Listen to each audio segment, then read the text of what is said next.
it's event source 3, Lander Haven 1.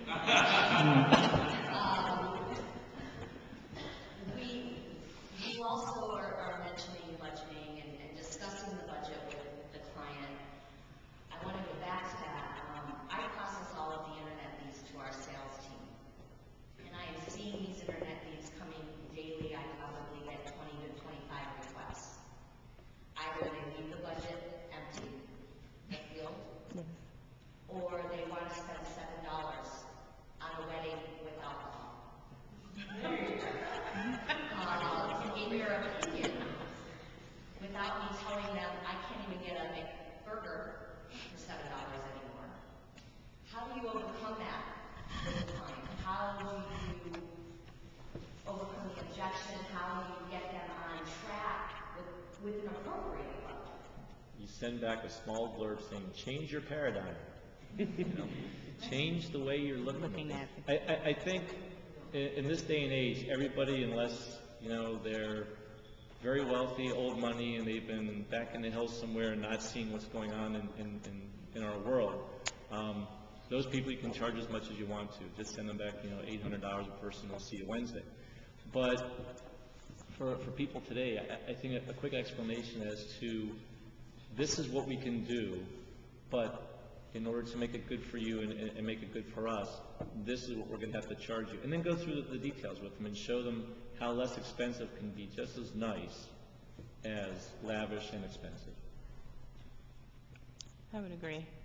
You can't, I mean, if it's really a $50 plate and they're asking for $7, you just have to educate them and let them know that they're probably have seen some reality show, as we talked about, or some spectacular celebrity event, and they want that and have no connection to the cost of that. And you really need to just educate them. And I mean, if it's an unreasonable ask of the client, then you need to let them know, not telling them you're being unreasonable, but let them know based on the number that you put in front of them that this is what it is. For the blank budgets, I get that all the time.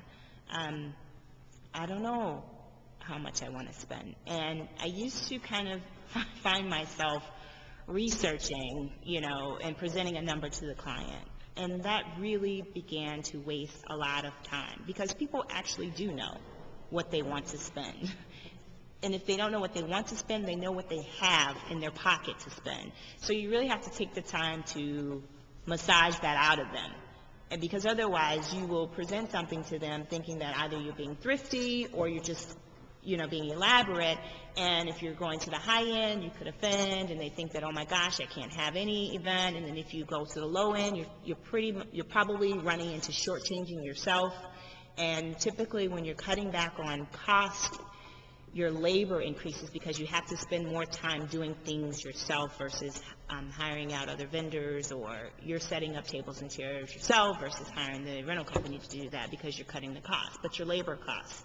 So you really have to push to get a number and let them know that you'll be respectful of the number. Just because you give me a number doesn't mean that it's going to cost that. If you tell me you have $50,000 and you're honestly, what you're asking for only costs $20,000, I'm going to let you know that it's going to cost you $30,000. No, I'm just kidding. But be honest and respectful. Be honest and respectful of their budget, and let them know that you need a number. I'm sure it's something we've all run into. It's like buying a car. Right. You go in, you got a number in your head as to what you want to pay for that car. They've got a number in their head how much they want to sell you the car, and there's got to be some give and take. When there's no give and take, and they say, I just want to pay $7 for this, no, I'm sorry, we can't. But I'm not that familiar with the lead process of people sending back the information with none of that stuff. But I just know it's best to be honest, right up front. If you play the sales game well, then God bless you, do it. But in order to be okay with the client, give them the honest answer up front.